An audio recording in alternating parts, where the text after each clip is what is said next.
All right. The fucking song didn't work, but here we are. So, welcome to season 2, episode 32. Special guest to my left is Sean Selby, author, father, hard worker, podcast host. So, thanks for being here, Sean. I appreciate it. I appreciate you guys having me, man. It's an honor. I'm excited. I'm excited to be on with you guys. Cool. So we're going to pay some bills first. So DPF on Tap is brought to you by Pensive Technology. They wired this garage for internet, getting like 1 gigabit speed. It's absolutely awesome. I'm not freezing out here like I was before. For any of your internet needs, home Ethernet, he's doing cameras, he's doing security. Ask for Chris at Pensive Technology. So we appreciate their support. And then we're going to talk about yards a little bit. So, you know, Sean's a yards drinker already, but we're going to have it here. Appreciate it. So Yards is another place that we teamed up with. Official tailgate sponsor for DPF, official podcast sponsor. Podcast is a place that you should drink beers. The tailgate's a place you should drink beers. And Yards is from Philly, so we appreciate their support. We're giving them our full support. And last but not least, we recently teamed up with Hidden Still Spirits. So they're located in Hershey, PA. They are making top-notch bourbon, tequila, rum, and Chris can attest to it a little bit later, how good the rum is. Mike can attest to how good the bourbon is. Also vodka. The bourbon in the rum cask. It was amazing. So yeah, that's like a double whammy. So you can order it direct. If you live in PA, you can order it directly from them, and they'll ship it to your house. So it's pretty good. So want to kind of introduce Sean, and we really want to be talking about Sean's book. So he wrote a book, No One Likes Us, But We Do Care, The Anatomy of a Philadelphia Sports Fan. I was lucky enough to get a copy of this sent by Sean. I asked him to write something in the front, and it was a beautiful message. He says, Chris, you're an asshole, but you're one of our assholes. So then he signed it, so I appreciate that. No, it was a really nice message in here. So I read the book within 24 hours. So that's the first thing I want to tell you. And it's not because I'm a fast reader. It's because, like, if you're a Philadelphia fan, you're going to feel every message in here. Sean's talking about the connection with his grandfather, his cousin, going to games, going to the parade, how he feels when they win, how he feels when they lose. You're going to know this feeling. Flyers, Sixers, Phillies, Eagles. I thought it was awesome. It was well written. It was easy to read. And it was just absolutely beautiful. So we do have the URL. And, Sean, you said that this is the Audible version of it. That's the Kindle. Yep. The Kindle pre-order. Yeah. Okay. So that's, kind of awesome. So I want to get right into a bunch of questions that the fellas developed for you. So let's kind of kick off the Q&A, guys. Hey, Sean. Thanks for coming on, man. Really appreciate it. We've met a couple times. Good dude. I'm happy you're on. I barely have enough time to read a freaking book. So I just want to know what the process that you went through to write this. Like, how long did it take? Did you sit down with like a pen and paper, write it out, type it out? What was your entire process here? Yeah. And first of all, Chris, thanks so much for the kind words, man. I really appreciate it. That's awesome. That's you're the first person aside from the editor and myself who read the book all the way through, and that's the first real feedback I've gotten, man. I appreciate it, dude. That's great. Awesome. Yeah, man. So yeah, I'm a very impulsive person. So I was boarding a plane in July of 2023 to go to Seattle, and the idea was already in my head that I wanted to do a book, and I knew what I wanted to do it on. I wanted to do about the Philadelphia fan in general. So I'm boarding the plane. I got my pen and paper out, and I did an outline. By the time we landed, I had my outline ready. I had people that I wanted to interview for it. I knew what I wanted to talk about. Obviously, I took things out and added things as it went on. by the time we got back home, I started writing it. It was all typed up. The outline was handwritten, but that part, the actual writing the draft was on my laptop, and it took me from July until February of this year. So July of 23 to February of 24, which, in all things considered, to write a book, it's actually pretty short, because usually the process is about a 2-year process. But a lot of it came naturally. I think 80% of it was memories and recollections and interviews from other people and stories. And then the other 15-20% was some research I had to do for it. But a lot of it was just from the heart and natural, honestly. And that's what made it so fluid and so easy for me. Writing the book was the easy part. It was the editing and the post draft stuff that was kind of a tedious process. But I'm just glad I don't know. It's still surreal to me that I wrote a book. But if I can do it, anybody can do it. If anyone really wants to do something, honestly, like, go for it. I had a guy last week. I was actually at an open mic night last Wednesday, and a guy came up to me. My cousin hosts the open mic, and she announces that I have a book coming out. I came off, like 3 people came up to me, like, "Oh my God, blah, blah." So the one guy actually friends me and writes me a message saying that he was like kidnapped in Mexico, and that he's been told that he wants to write a book. He was kidnapped by the cartel, like, as a kid. And I'm like, dude, you need to write a book. Like, it's not like you can absolutely do this. So, but yeah, man, it's just it was really fluid. That part of it was the easy part. Like I said, the tedious part was the post, the editing and formatting and all that stuff, and taking things out, not wanting to take things out. So yeah. So That's Morgan awesome. Freeman's not available, and James Earl Jones has passed away. Who do you want to narrate it? If you really had a choice, they can't be dead, because I just said you can't have James Fran Earl Drescher. Jones. I get Fran Drescher. Well, that would be like, I feel like she would do like a story about the Miracle Mets, though. Like, that annoying voice. I think we were kind of joking around before we went on the air here, but I think like having Mac from Always Sunny would be awesome. Like, he's got the Philly ties. I don't know, like someone like him, Charlie Day. I don't know, someone like that would be kind of cool. Cool. Yeah, I think that would be a fun one. Yeah, make it a little more entertaining. Yeah. Hey, really quick, Sean, let me indulge real quick. This is Nancy. She's a huge fan of ours. And at 7 p.m. exactly, Phillies are NL East champions, and fuck the Mets. So let's go. Cool. Hey, so I was wondering, Sean, you said it already, like it's going to be on Kindle. We talked about the narration. You talked about negative stereotypes of Philly fans. How much of those are warranted? So yeah, that's a good question. I definitely don't shy away from some of the negative stereotypes in the book, because it's there. It's part of our history, for better or for worse.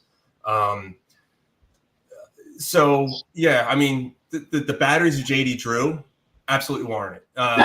There's no reason to throw a battery at someone's head, as much as I hate him for what he did to the city and to the team and to the fans. You don't do that. But some of the other stuff, like the vet, like peeing in the sinks, it was our concrete toilet, right? I mean, it was our concrete toilet. So like, we were allowed to do that. I don't know. It gave it character, right? But the throwing snowballs thing at Santa back in, before any of us were born. I don't know about you, Mike. No, I'm kidding.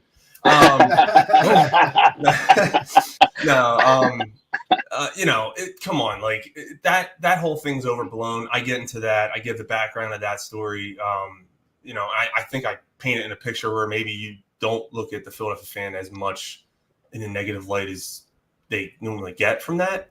And that's brought up a few times. A couple of my guests, my interviews in the book bring that up too. So yeah, I mean, there's definitely some warranted negative behavior. But I mean, I do think a lot of it's overblown. I mean, look, the other week, Detroit, the Detroit Lions lose and 2 people are shot dead outside the stadium. The Dodgers fans, the Giants fans they're constantly killing each other. when's the last time? Knock on wood. Is that wood? Is that wood? Yeah. Right. But when's the last time you heard about something like that happen in Philadelphia after a game? Honestly, it's insane. The bias that we get as Philadelphia fans because of what happened when our grandfathers were roaming the games, going to the games and carrying on, whatever. It's nonsense. So that's definitely brought up in the book for sure. I smell a sequel. We're assholes, but we don't kill people. That could be part two. I will tell you, Sean, from moving around the country a little bit for work, everywhere I go, they're like, do you guys really throw snowballs at Santa? Do they really grease the poles? All those stereotypes. And I've seen, I lived in Ohio and Massachusetts for a while, and it definitely gets brought up. And then I've got to explain that, Santa got hit with snowballs. He was drunk. He wasn't Santa, and it was 1968 or whatever. So, and there's a lot more. Like, the team was awful. It was frigid cold. Like, this guy shows up in a ratty ass Santa outfit. They're like, we don't this is what we're paying for. And the thing is, the guy becomes a cult hero. The guy who played Santa became a hero. Like, he owned a barbershop, or he was working in a barbershop. And he got busier than ever because of that. So it wasn't like, now, granted, he never played Santa again. But it wasn't like he, lived this life in a cave and, didn't want to be seen again. That whole thing was so overblown. The grease in the poles, I find that as a term of endearment. It's just me. I think it's kind of it's a challenge. And in Philly, you're going to do something. You're telling us not to do something. We're going to do it. I love the fact that we climb poles when we win. I think it's fun as hell. They do that at that festival where they grease this pole out over the water, and these guys got to run and grab the flag. It's not much different. It's just vertical versus horizontal. If you watch the celebrations in some other cities when their teams win, there's cars getting flipped over, set on fire, and even college sports, like your college campus gets set on fire when their team wins. The NCAA championship. Some of that shit. The grease the poles is fun to me. That's just a funny thing. But it happens everywhere for whatever reason. The history in Philadelphia just has that negative connotation to it that everybody just blows shit out of proportion when things happen. But 100%. Yep. So the book kind of it's a good segue. The book talks about, we're going to be introduced to a kindler, gentler fan. And, I since I read it, I think you're talking about Turner and Bohm, situations specifically, which are recent. But how do you feel? Is that do you think it's everyone? And why I'm asking this is, do you think if there weren't cameras everywhere, that people would be assholes more? Because I feel like I know I'm going in somewhere and I know there's cameras, right? So and cell phones and all of that. Do you think it's some of that? Or do you think it's like the millennials and Gen Ys or whatever it is? They're just different than us. That's a good question. I think it's a combination of both. That's a really good question because obviously everyone knows they're being watched. It still doesn't stop people, but now you can be sitting in your chair. I think I bring that up in the book too. You can be sitting in your seat and you're acting unruly.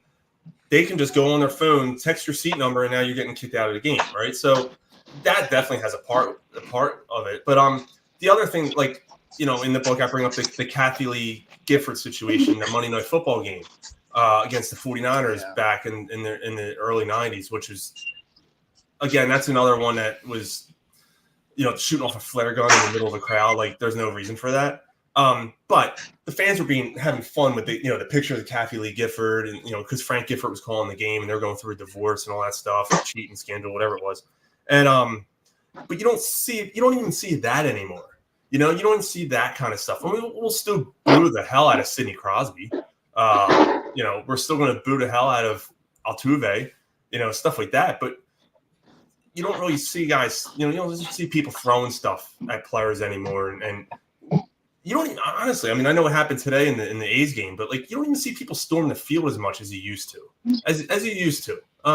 So I think it's a combination of both. I mean, now that, and it costs so much to go to a game. Is it worth? Is it people worth it? probably don't know that the taser stopped. Yeah, right. So, kind of talking about that Trey thing, you mentioned in your book, and I don't know if you're aware of this, there's like a social media, like who did it first? Yeah. Was it this guy or was it this guy? So, do you have an opinion on this? To settle it here. I was actually going through that again, reliving that again today. Because there's a short movie coming out about the Philly captain, and they're giving him the credit to starting the ovation for Trey Turner. Everything I see, Jack Fritz, WIP host, the day before said we should give him an ovation. Time stamped the day before. Philly captain did a video, and then Jack Fritz did a video following that. So I think that's why they gave the credit to Philly captain. I don't know, and I'm pretty sure that Jack Fritz was on the air after he tweeted that as well, the day before. So I might get killed for this. I still give credit to Jack Fritz, and even in the book, I still give credit to Jack Fritz. When that story came out that there was a short movie being made, I'm like, oh crap! In the book, I was getting ready to submit the final draft, and I'm like, do I add this in? And I started writing it, I started mentioning it, and I was like, you know what? No, I'm just gonna leave it as it is because it is what it is. I believe it was Jack Fritz was the first one. Guys, do you believe this? Who do you vote for? I just want to help you out because I know who you're gonna vote for. Chris, was it Fritz or the other guy? I thought I saw Fritz first. I thought I saw Fritz say it first. Mike? This is all hindsight for me because that was just about the time I was moving. And so all that I've seen is the Fritz one is before the captain one, but there may even be another one before that. I don't know if we want to. Yeah, very well could be. Yeah, very well could be. And maybe that's the thing that the Philly captain video got more attention. That could very well be the case. But I find hard to believe that Jack Fritz going on the air and basically asking for an ovation didn't get attention either. So, yeah, it's he came out with a mention today, and he basically said, "Who cares who did it? Like it happened. It's a good thing." And to me, that sounded like someone who was either a really nice guy or didn't do it first. Could be. Could be. I don't know. Yeah. I say it's Jack. Just that's what I saw it first. Jack Fritz was in the locker room last year getting sprayed with champagne, and the captain wasn't. So right. So that's all I'm saying. Yeah. I mean, you remember when it first happened on the air? That's all they kept talking about was Jack Fritz leading the charge for it. I didn't hear anything. And this is no offense to the Philly captain. I don't know him. I don't really know of him, to be honest. I'm not in tune with him. I don't follow him, and I apologize because I know he's pretty popular. But everything I heard was Jack Fritz on the air and all that stuff. So that's what I went with. Yeah. Yep. So I got a question, Sean. I'm looking forward to reading the book, and I'm wondering if this comes out in the book. What were you happier about? The Phillies winning in 2008 or the Eagles winning the Super Bowl? That's a great question, and that's not in the book. I don't really go. I mean, both those situations are in the book. I don't go through my feelings of which was better. I think the Phillies winning was a little more near and dear to my heart, only because it was the first one that I saw in my lifetime. The Sixers won in '83. I was too young, so I think that you never forget your first. Wink, wink. So I think that's kind of how. Thanks, Dad. No, I'm kidding. No, I think that's how it kind of went with me. Was that first time winning was just unbelievable. And again, that's not taking anything away from the Eagles. I mean, I shed tears at both events. Both times it was and they were both different. When the Eagles won, it was I never thought I would ever see an Eagles Super Bowl by the way things were going. But the Phillies just being the first, I think, just a little closer to the heart. And I was a baseball kid first when I was younger. I don't know if it's still the same now, but if it isn't, it's 1 and 1A. It's neck and neck. But I was always a baseball kid growing up. So yeah. That's awesome. That's a tough one to me. That's a good question, dude. Over to you, Mike. Yeah, man. So in your stories, did you find yourself having to protect anyone or anything that any of the incidents that you had to protect, like to save the innocent or the guilty? So for me personally, there was one thing that I kind of left out, and it wasn't that bad. And I'll tell it on the air here. It's fine because it wasn't that bad. It just felt unnecessary, so I took it out. But the day that the parade, we watched the parade go by, and we ran to a Fridays, and we were starving. We went to watch the rest of the parade because they were in the ballpark by that point. And there was, swarms of people. We could barely get inside, and we could barely see the TV. And my buddy's like, "Yo, there's steps. Let's go upstairs." I'm like, "All right." So we go upstairs, and there's an open table. We sit down, order some drinks, order some food. Hostess comes out. "Did you guys put your name on the list?" We're like, "No." There's a 4-hour wait. We're like, "We have drinks and food," and it is what it is. So I left that out because my wife read that part, and she's like, "I hate to tell you this, but you kind of come off like an asshole." And I'm like, "Yeah." And it wasn't intentional, but it was unnecessary, so we kind of left that out. But the one thing I did tell anyone that I interviewed for the book, I said, "Look, I'm not a journalist. I'm not looking to spread dirt and spread rumors and, cause a big scene. If there's anything that you tell me and you don't want it in there, please let me know and I'll admit it. And you have time." There was, at that point, it was, I don't know, fall of last year. So I didn't submit it until April or May of this year. So no one ever came back to me and said, "Take that out." I don't think there's anything really telling. Scott Air Phillies, pitcher in 2008, tells some awesome stories in the book, especially about his bullpen experience, which is awesome. But there's nothing telling in it. Like, there's nothing. It was pretty even keeled, to be honest with you. Like, Scott Air didn't want to come here. Yeah, actually, that's he true. He did not want to come here. Yeah, he didn't want to. I didn't know that. Yeah, I didn't know that either. Yeah, he didn't want to become a Philadelphia Philly, and he has his reasons why. That story's wild. You got to read the book. Yeah, a little teaser, but yeah, he could have left that out because he knows that might come across the wrong way. He didn't, and I was thankful for that. It was a good story. I think it turned out all right for Scott. He's kind of a fixture around here now. He's pretty involved in the city, so yeah, it worked out all right for him. Absolutely, yeah, 100%. I loved, when I started reading it, Sean, I thought that I knew where you were going to go with it, mm-hmm. but when you started off talking about your grandfather, mm-hmm. so there's a moment where an envelope was exchanged on the corner of a newsstand, another envelope was exchanged. I'm thinking this is Bronx Tale stuff, and I was like, that's what I'm picturing. I'm just like, little Sean's doing some running because there could have been some betting or possibly going on, or could have been.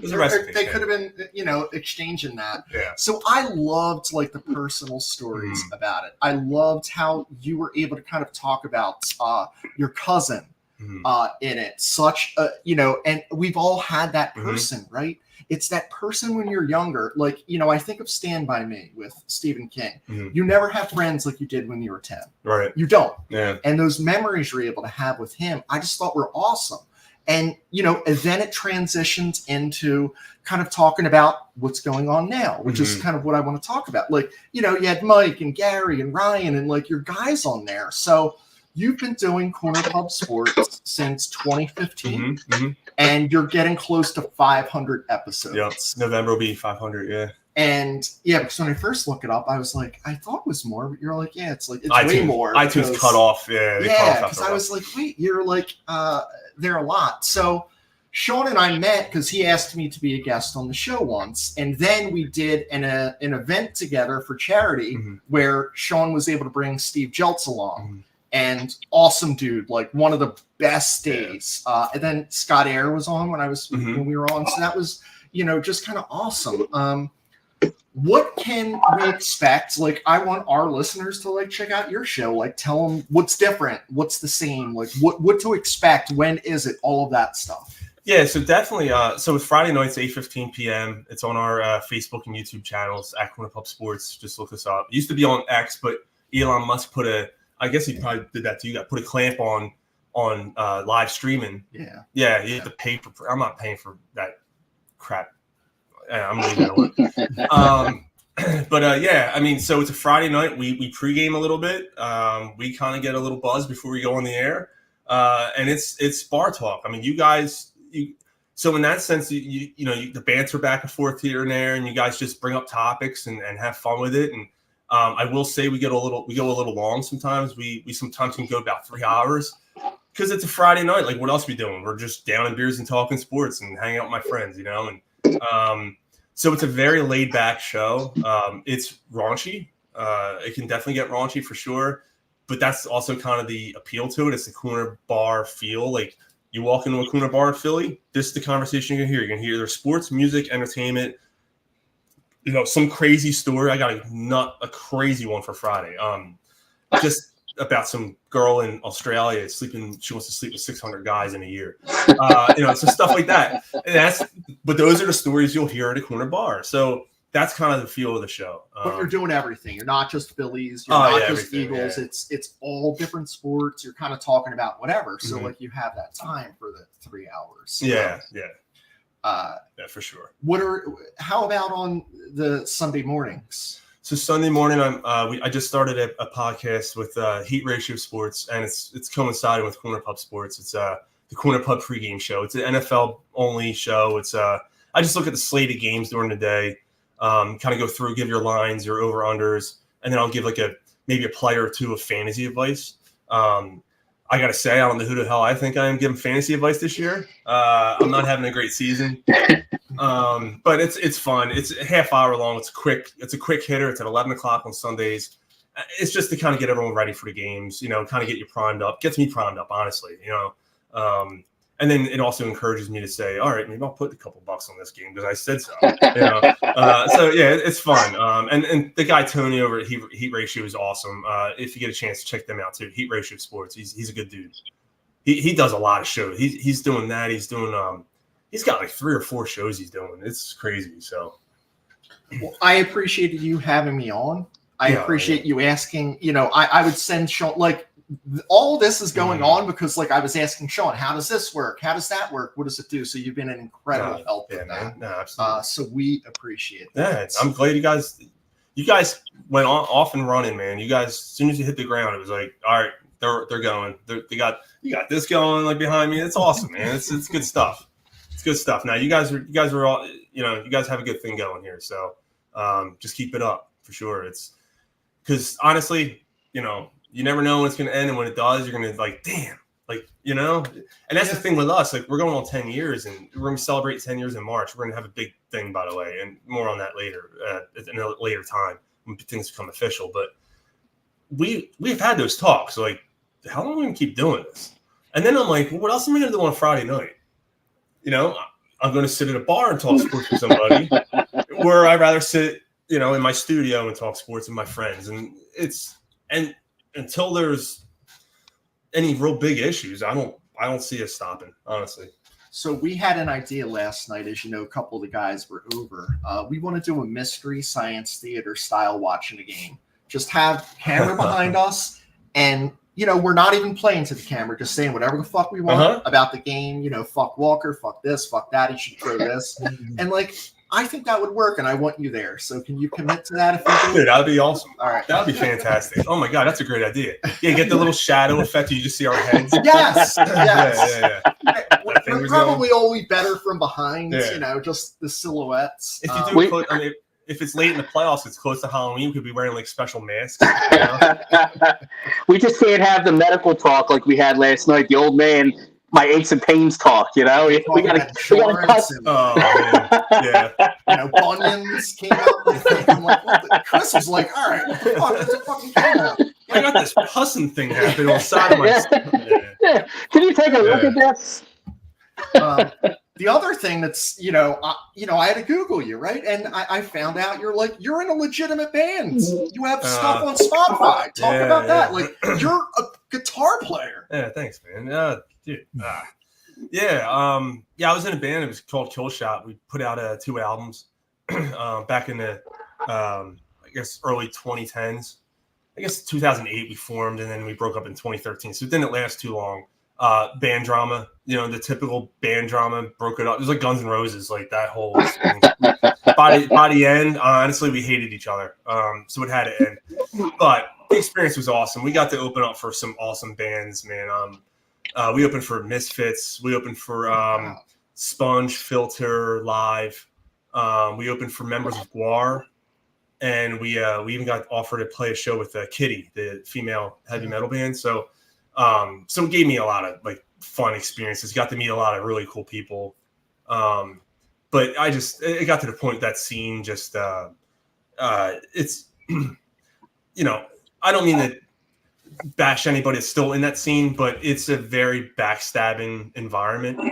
They act like a friend of your face and then they stab you in the back, and you know. So it kind of got ugly. I'm glad I'm not a part of it anymore, but I do miss being on stage. But Well, you just did something recently. yeah, I did an open mic at Sweeney's in Northeast Philly. Okay. Yeah, my cousin Lexi, she hosts an open mic. So I did. I went up and played a makeshift band. I don't know these guys, and what do you want to do? I'm like, let's do Turn the Page by Metallica. And he's like, I don't know it. I know the Seeger version. I'm like, it's sing chords, just do it. And we just knocked it out. And then he's like, all right, something else easy. And I'm like, 3 chords, Rockin' in the Free World. I never played Rockin' in the Free World before. I got to say, I think I nailed it. It was awesome. But then they wanted me to sing. And I'm still here. I sound like Tom Petty. My nose is still. But I had bad chest congestion. I couldn't sing. So I'm trying to sing because no one else is coming up. And the guy's like, oh, you know the words? I'm like, I can't sing. And I'm trying to say that as the song's going on. Someone else like came up and sang the rest of the song. I'm like, oh, thank God. And I can't sing anyway, but it was fun. That was fun being back up. And I'm going to do it again. I'm going to do like an acoustic thing next time I go. But yeah, if I do it again, I'll let you guys know. Obviously, it's going to have to revolve around the Phillies playoffs because, you know, that's what's happening now. So, Yep. I just want to say that I can sing a little bit, and I would like to do 100 miles. I can walk 1,000, 500 miles. You gotta know the name of the song to do. Well, I know the lyrics. All right. So I can do that. I could probably pull that out. Yeah. Sweeney's, do they still smoke there? They don't. No. I don't smoke either, but I was no. maybe that's. Yeah, they got rid of that. I guess right before the Eagles won the Super Bowl, I think they stopped. Right. For a while, like you had to serve so much food. They got away with it somehow, but not anymore. Yeah. So we're going to transition. Yeah, go ahead. I'm only coming if you do jump around. I'm bringing Parkhill with me. So I don't think I've told this one on stage. This is a good segue into bad behavior. All right. And so this would have been 1995. Roosevelt's on the Boulevards, which is Ron and the Boulevard. Yep. We would go there on Sunday night. So this Sunday night was like the Thanksgiving weekend. So it's like busy. Your home friends are there, your college, high school, and like your people are there. So when I would go there, I would sing Jump Around with the band The Rockets. Okay. Oh, yeah. And I told my friend Jay, I said, oh, like if the Rockets are there, like they might call me up and I'm going to do, Jump Around. He's like, all right, if you do that, I'm going to break a mug on my head. Oh, God. I says, all right. So we're up there. It's crazy. It's rowdy. Chris is there. So he can attest to this. And they call me up. I'm like doing the first verse. And I see Jay in the front. And he goes like this. Boom. Oh, God. Looks at it. It doesn't break. And there's still beer in it. He just gives it this angry look. And pow!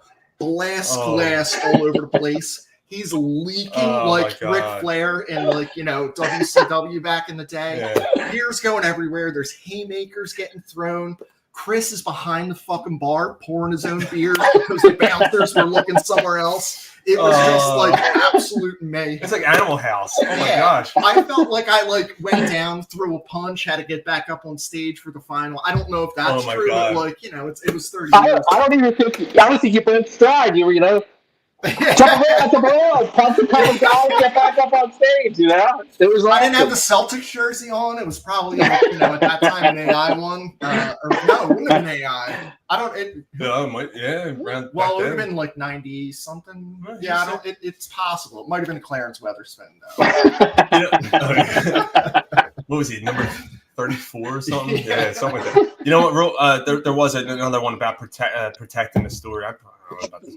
after the Eagles won the Super Bowl, we celebrated at the corner, Frankfurt and Cottman and all. Then we went to Sweeney's, and we got into a brawl. So I left that out. It wasn't pretty. I thought someone died. Like, I literally thought someone died, and I don't know if he was on crystal meth. He just kept getting up, and I'm like, I literally pounded your head into the concrete. So that's not in the book either. So yeah.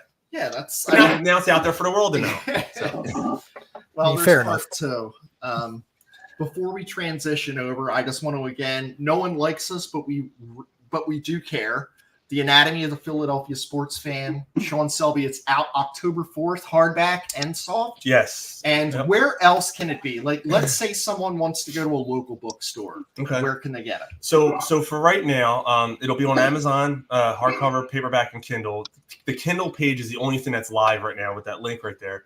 That's the only thing live right now. October 4th, the other pages will go live, so then you'll be able to order it through there. As of right now, officially, it's at the Newtown Bookshop. It's near the Iron Hill in Newtown. It'll be there. And I believe it's going to also be at Dynasty Sports in Oxford Valley Mall. But the list is going to grow. I'm in talks with others. So I think Doylestown might be another option. I'm doing a book fair November 9th at Doylestown Public Library. There's a big book fair they're doing. So I'll be there. I'll have copies of the book for sale, and I'll be signing stuff. And there's going to be meet and greets and all that. Not that no one fucking cares about me, but, but still, the experience is cool. It's going to be fun. So, but yeah, that's until anything's official, that's really it for right now. Okay. But yeah. So I'm going to tell you what's going to happen. Yeah. What's going to happen is someone's going to get this, that's going to watch this, and you're going to want to get it for your dad. Mm-hmm. For Christmas. You're going to want it to get it for your mom, your brother, your sister, because they're going to have the same experience. Someone who hasn't, or someone who moved out of Philadelphia, this is Philadelphia in 200 plus pages. You feel like all of us are going to feel the same thing. And I know that Chris and Mike, when you get your hands on this, you're going to be like, Sean got it right. And that's the most beautiful thing. You've got it right. Thank you. I appreciate it. Even the chapters, like, hey, use guys. Like, I tried to make it Philly, like I tried the best I could to capture the Philly flavor. I appreciate that. That's awesome. What's the over under on Johns in the book? Is there an over? No, I didn't see any. I was like, I didn't see the Johns or Chumbies. No Chumbies. No in there. Yeah, no, yeah. No, I appreciate it. Before we switch over, we kind of like to bring up some of the viewer comments and kind of see what's been going on. So Caesar, who is Phil's fan, says, let's win this whole fucking thing and fuck the Mets. Love that. Josh, weird to be able to relax for a while. Salute, brothers, from Stormy GA. I hope you're doing okay, man. Yep, salute. Cheers. Are you going to be up for any games in the postseason, Josh? Because I know we usually see you there. Let us know. Mike gave us a fuck the Mets, go Phils. So Steve, checking in from a brewery. So Steve's one of our friends. If you come to 10-7 Brewing, it's very odd that Steve's at a brewery. He's never at a brewery. Doesn't seem that way. Especially on a Thursday night. No. But apparently he's there with a DPF hat and a Philly shirt. If you say hi to him and use the keyword fuck the Mets, he's going to buy you a beer. That's so if you're at 10-7, that is what's going to happen. That's fantastic. So Amanda, so this is kind of about the Jack Fritz. He was super classy about it, and I saw the same tweet. He was super classy about it. Like, it wasn't like, let's not fight. Like, that's what we're not doing. So I know her. I follow her. I did appreciate that. I follow Amanda on Twitter and Instagram. Oh, cool. So another one of our friends in Breweryville, Blondes and Brunettes, Red October Boys. Let's fucking go. See if we have anything else. What's Jay Parr saying? That's my. Yeah, it's my buddy there. What's he saying? I look forward to Friday night show. It's always entertaining. Cool. Yeah. It sounds like you have some wild shit for this one. He lives for the show. Like, he literally lives for the show. He's I got a case of beer. It's like 9:00 in the morning. I got a case of beer for tonight. Like, damn, dude, I'm still working, man. Yeah, it's fun. Yeah, he's a good dude, man. Then we got Harry, you're at game 2 for NLDS, I'm assuming. Ready for the October. Fuck the Mets, fuck the Braves, and anyone in their way. Mission's not complete. Boss gave the order this spring. So, Harry, try to go to game 1, man. It's like we see you at these games all the time. So, appreciate to Jay again. Great show, guys. Appreciate that. Amanda used to love Sweeney's because I think she was from the Northeast. Okay.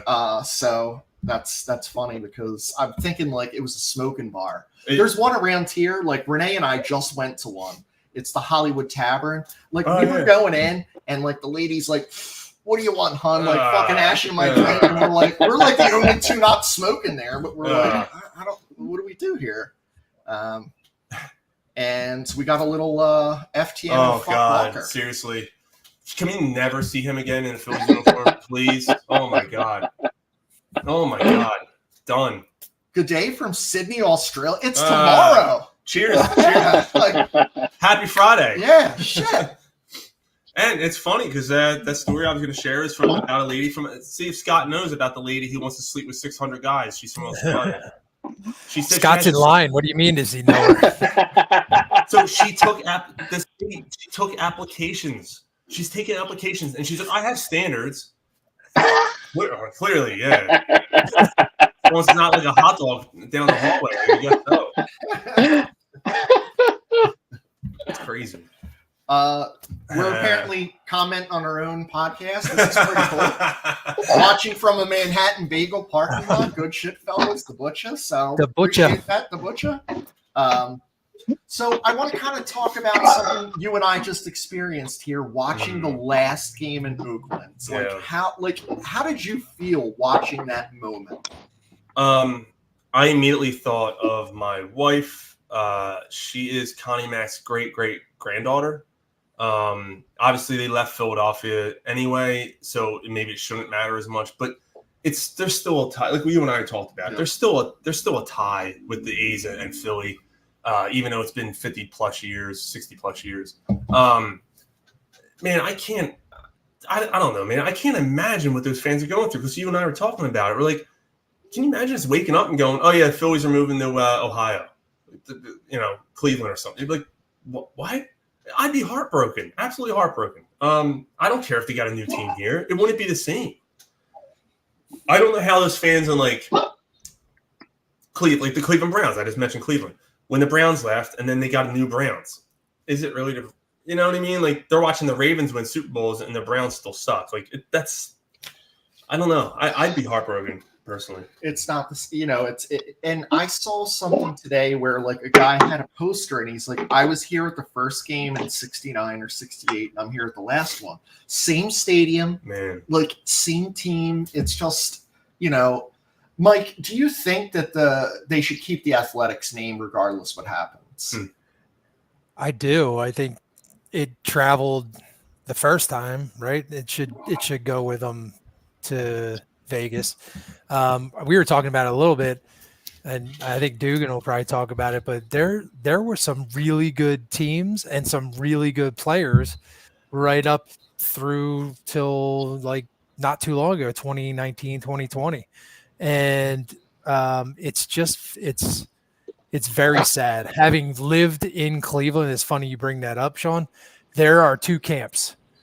There are the people that don't like this Cleveland Browns team because they left originally, and there are the folks that are like, well, they're our team and we're diehard with them. So I kind of lived there for 3 years. I kind of lived through that situation, that exactly situation you just talked about. So yeah, I think they should keep the name for sure.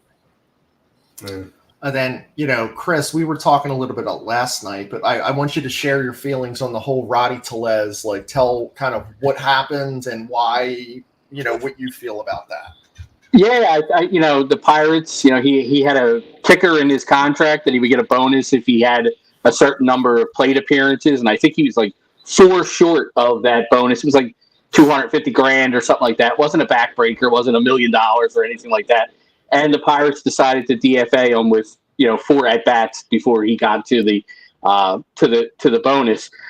It's just a bad look. It's just a bad look for a bad organization that if you're a free agent this year, why the fuck would you even look at the Pirates? I would tell the Pirates to fuck themselves, even if they offer me the most money. Because, there's no guarantee with that team. Ronnie Tellez, he's not the best player in the world, but he went out there every day for your team, a team that, is a 500 middle league team. He played hard. Give him his 4 at-bats, give him his $250,000, and then send him on his way. Or just let him finish the season at this point. What's the big deal? What's there, 4 or 5 games left, and you DFA the guy? Like, it makes no sense. I think it's a bad look. I think it sends a bad message to free agents. And the Pirates were a team that you think back in the day with the Stargels and the Parkers and the Matlocks, and then into the Bonds and the Bells, and they were a proud baseball franchise and good teams, and now they're just a joke, and that's just a kick in the balls to their fans, just to put that look out there. It's just a bad look. Well, Chris, it's interesting what you just said about the free agent thing, because it's absolutely true. The players they're a brotherhood, and they're looking at that going, fuck that. Like, why are we going to support this team? They just did that to this guy. Can't let them, because you want to hold on that $250,000. I'm with you. That was a good point, and it's a valid point. I think that's instead of Paul Skeens going to the Yankees in 4 years, he's going to go in the 3rd year now. He's like, you know what? I'm going to be traded to the Yankees, but I'm not even going to stay that extra year. Yeah, really. Yeah. Trash fire, man.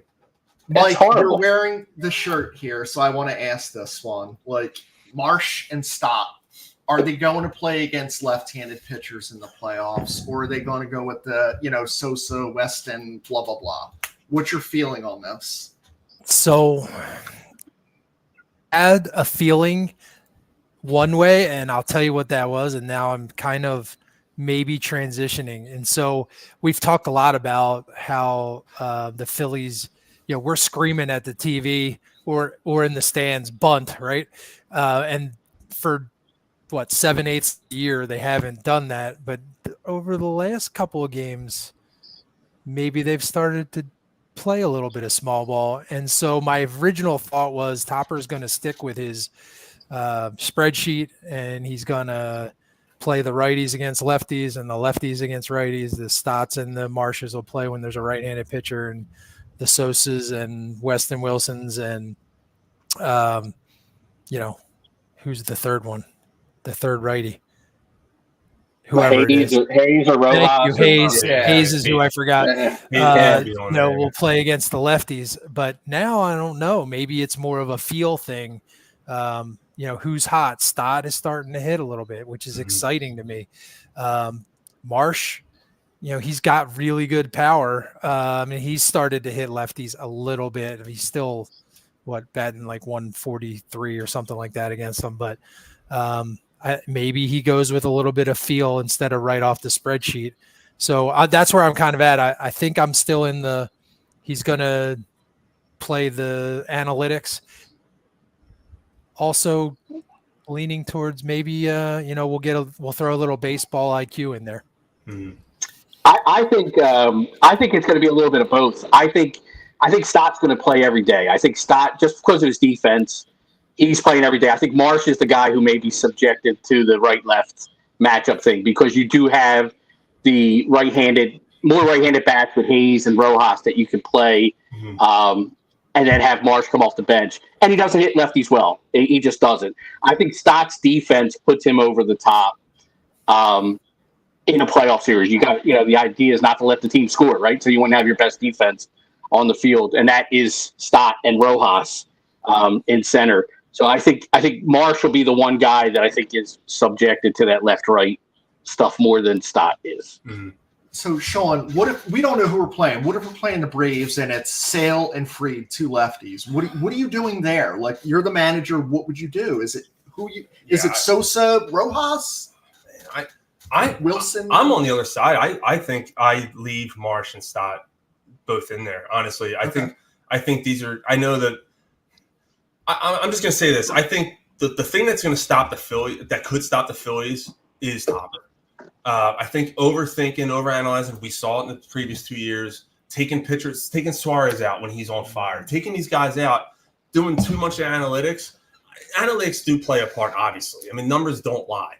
But how can you even give them a chance if you don't give them a chance? You know, let these guys, at least for one of those games, you know, at least against Sale or against Free, like one of them, they got to play. Or do one night and one the other night. Yeah. If you don't want them both in there, maybe that's what they do. They split them up each game. You got to have these guys in the lineup.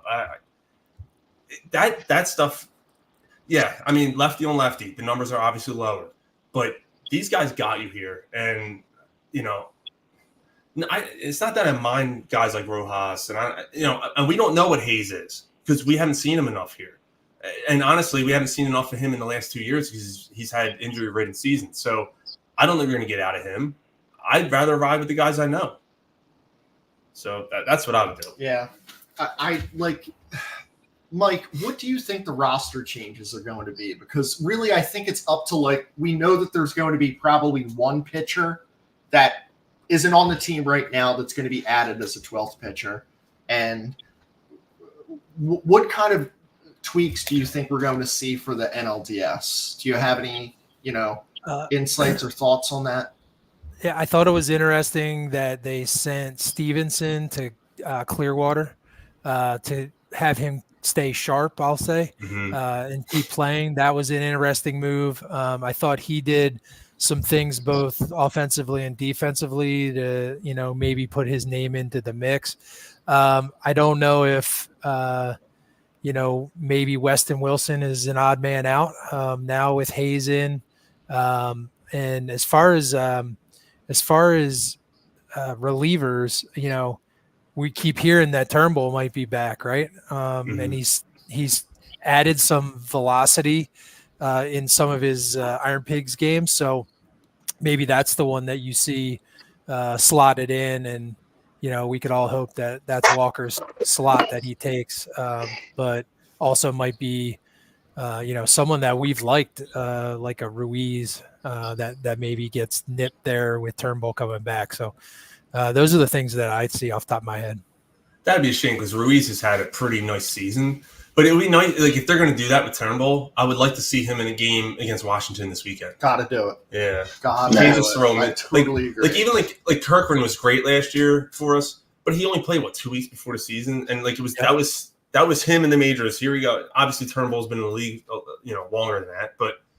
Yeah, just throwing the guy in the fire like that. I would like to see him kind of warm up. I don't agree with when the Phillies are oh, we need a possible long guy. If you're fucking thinking you need a long guy, it's the fucking playoffs. Yeah. Fuck long guys. Yeah. Honestly, I don't agree with that.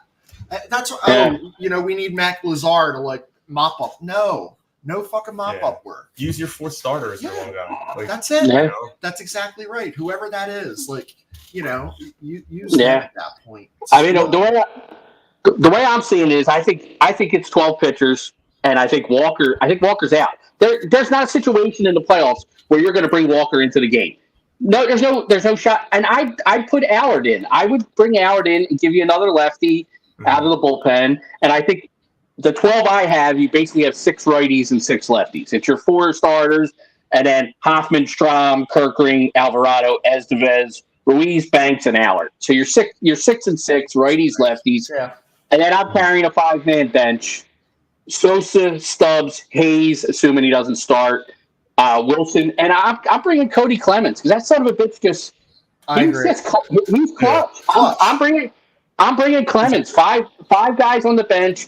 I'd run one pitcher short because you don't need that 5th starter.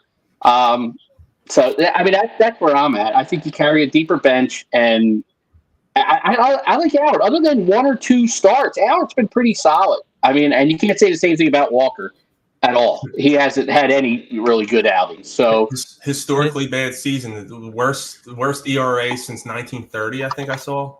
Yeah, with 80 plus innings or something like that. Yeah, God. Yeah, crazy. It's like when I saw that graphic come up, I was like, these guys, we all think we're Phillies fans. I'm like, there's fucking Bushrod Jackson from 1930. I'm like, who the fuck is Bushrod Jackson? Sean, how bad do you think Bryce is hurt? I think you're going to see him getting some kind of surgery in the offseason. There's definitely something going on there. It's a shame because he started he started catching fire a little bit here and there. 2 weeks ago he started hitting home runs again, and then you just see him kind of ailing a little bit. He's not as fluid as he was. So yeah, I think you're definitely going to see. What is it? I don't know. Is it his elbow? Is it his shoulder again? I don't know. But there's something's not right there. Because it's his non-throwing. Yeah, it's not throwing, right? Yeah. It's like every time you see him, he's like rubbing it in the dugout, and you're like, man. I mean, he's a tough dude, but like, I guess he's still okay enough to play. But I'm like, I mean, I'd rather have him in the lineup than not, just for the threat alone. But I don't know what you guys think. I think you're gonna hear about surgery or something in the offseason. 100%. Yeah, 100%. Hey, he's still hitting. I mean, he's hitting doubles rather than home runs. So it's almost like when he came back from the surgery, he had that period where he had no power, but he was still hitting the ball. His biggest problem is chasing that up and away fastball. If he lays off that pitch, I mean, he'll walk half the goddamn at bats because they don't throw him strikes. He's just got to lay off that fastball up and away.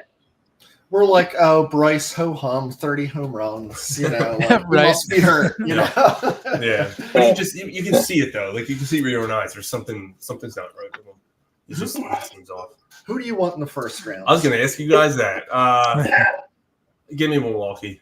I'm with the Brewers. I can tell you who I don't want to face in the playoffs right now at all. Padres? The Padres. Yeah, me neither.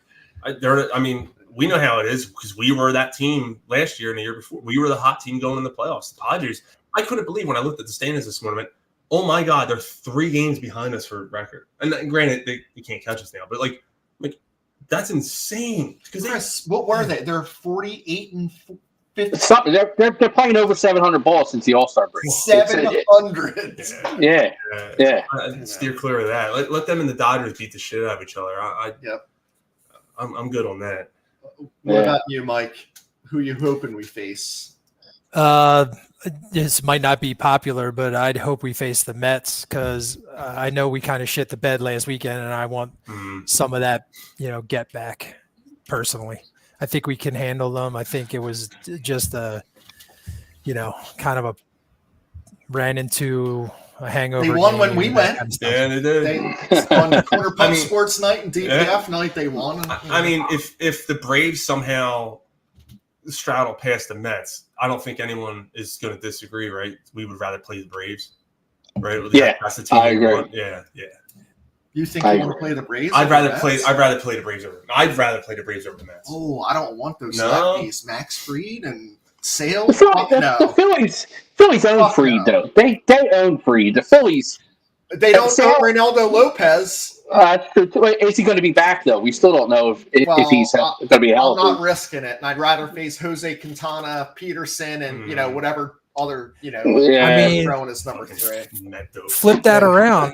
It seems like we can hit Edwin Diaz, right? So in late innings, close game. Yeah, that's true. Yeah, we give him trouble. That's for sure. I'd love to play the Brewers. Play the Brewers and fucking send Rhys Hoskins home. Fuck that dude. Who's your third starter? Is it Suarez or Sanchez? If I'm setting my rotation and we're starting at home, Sanchez is my number 2, just because his numbers, his splits, 100% agree. His splits at home are so good. He's so much better at home, and I think like we said before, Topper has lived and died with analytics. Now's not the time to stray away from that, man. The numbers tell you how good Sanchez is at home. Take advantage of that. No one can pitch anywhere. No one. And like we said last night, Chris, it's either 1-1 and Nola pitching game 3. It's 0-2 and Nola trying to save the season, or it's 2-0 and Nola's going to try and put it away for you. I think it's awesome. I think it's a win-win any which way you put it. And I like the right thing too, because then the other team is probably going to switch guys up so they're not getting that continuity of right and then left. I do like that. I like that. Yeah, I'm on board with that. Sean, how big a piece of shit is the MLB for doing this doubleheader possibly on Monday, knowing in advance a fucking hurricane's coming, the biggest weather mass you could see? I don't get it. I mean, But what else, here's the thing though. What's their other option though? Move it. Just delay everything. Move the game to Texas. Move it to I see. Minnesota. Oh, you mean locations? Okay, They've done I got this you. before. Yeah, you're right. Yeah, you can move to a neutral field. That's probably the play. Honestly, that's probably what they should do. Because now one of the teams is making it. Yeah, and then they're gonna have to play the next day, and they're burning their best guys. I mean, I just think it's not our problem. Yeah, but it's kind of a shitty situation. Yeah, I think that's probably the no-brainer move is to move locations because, like you say, we're going to be getting stormed on, this weekend. So, I guess like you said, about Sunday, Monday, it's probably going to be hitting us, right? Yeah. So, yeah, that's probably the move, just to relocate. But they have to play it. That's the thing. I mean, and you can't. Well, no, they don't. There's a chance that they don't have to play. Depending on what happens this weekend. Yeah, there's a bunch of things that could happen where like it's unnecessary. So they would just cancel those 2 games. Okay. Okay. I'll tell you what though, the Mets are really getting screwed because they were in Atlanta. So now they got to go. They're going on the road. Their next series is on the road, and then they'd have to come back and play Atlanta on the road, and then most likely the wild card would be on the road. So they really. They really got screwed in this whole deal. And I agree with you, Chris. They could have moved that series, last week knowing this hurricane was coming. Yeah. But I saw where they tried, and the Braves said no. The Braves didn't want to move because they were losing home games, and, they didn't want to move the time up. They tried – the Mets wanted to move the game up to like an 11 a.m. start today before the storm hit, and the Braves wouldn't do it. Yeah. Well, I'm sure the 1,000 Brave fans were like going to be upset, that they couldn't tomahawk chop like a bunch of fucking imbeciles. God, can't stand it. One of the things that was beautiful to me, and I don't know how it's going to work out, is like we get the weekends fucking playoff games. Yeah. Fuck yeah. October 5th and 6th, a weekend home game. We're not used to this shit. Yeah. Like, I love that. I hate it. Like, I work a day job like most people do, and then the game starts at 3:00. You're like, really? And I'm thrown on the radio at work, and it's hard to concentrate, whatever. At least now you don't have to worry about that, at least to start. And the Phillies being one of the top seeds, you would hope that they would get a prime time spot, a big market. Like who else is going to get that prime spot in the NL? I mean, I guess the Dodgers will, but the Dodgers are West Coast anyway. They're going to get a late game. Yeah. They're going to get a late game. So that's probably a good thing for Phillies, at least in that front. I'm so thankful for it because I can just wake up drunk the next day and not have to work instead of wake up and go to drunk. It's like I'm not used to that behavior in October, so I'm like, this is going to be nice. I mean, it doesn't help my wife, but it's one of those things. And for Eagles fans, there's no Eagles game on Sunday. You don't have to worry about that because they're on bye week. Yeah. Hell yeah. So it's going to be like all out Philly. Yeah. Paint the town reds. Deservedly so. Technically, the Eagles' season doesn't start until the Phillies ends, in my opinion. I'll tell you what, if they would have lost last week, I would have been on board with that. Yeah. I'm going to start the wrap up, but I wanted to kind of across the bottom, I'm not someone who can go and I'm not an artist, but I go and I make the logos, right? It's me making them. It's my own fucking hands. Maybe not all my idea, and you'll know what I mean if you see the playoff one, but I still made it. So right now on drunkphilsfans.com, we have the Red October, Ring the Bell, DPF shirts. So get them now. There's hoodies, t-shirts, women cups, bunch of different styles. So they look awesome. Appreciate that. Yeah, I saw it earlier. Yeah. Not bad for, some Polish drunk dude, but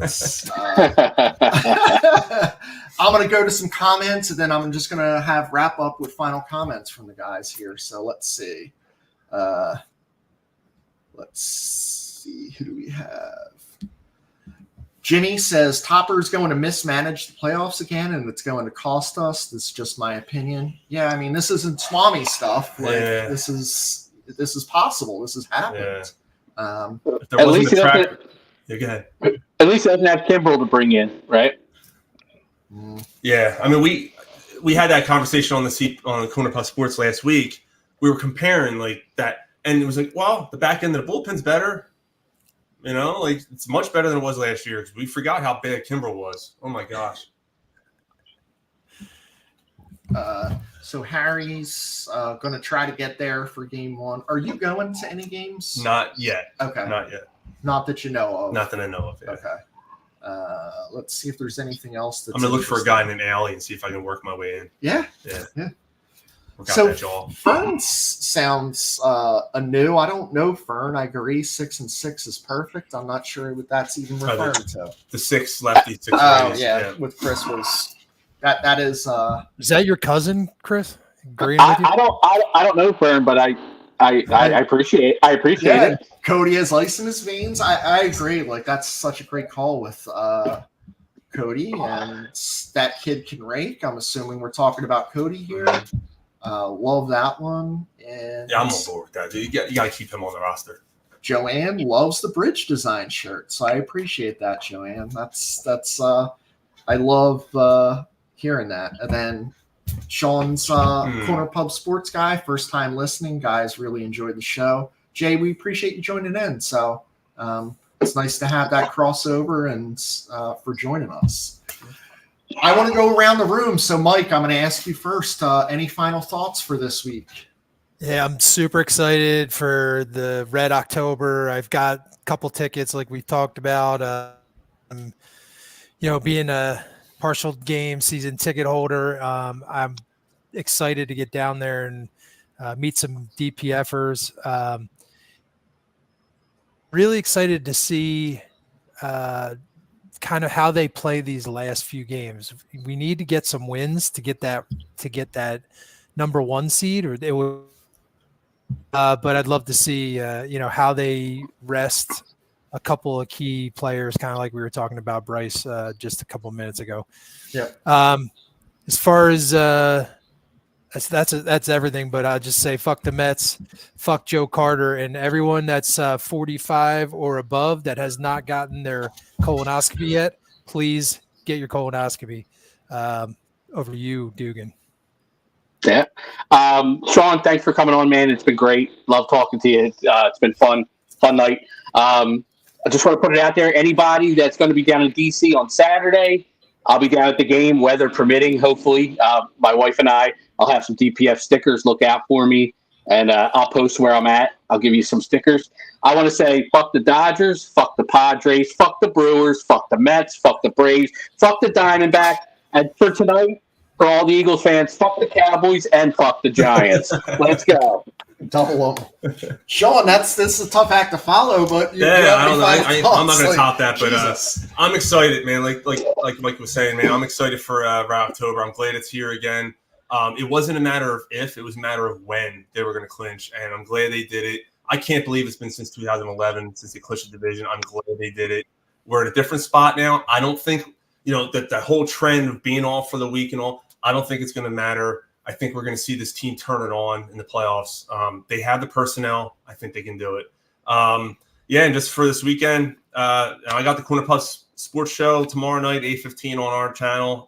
You guys are more than welcome to join us. And, check out my book, No One Likes Us, We Do Care. I thank you guys so much for having me on, man. I can't thank you guys enough. I really appreciate it. This has been quite an adventure. I can't believe I'm actually here promoting a book. It's crazy, but here we are. And like I said, anyone out there who has thoughts of doing something like this, do it, because it wasn't as bad as it seemed.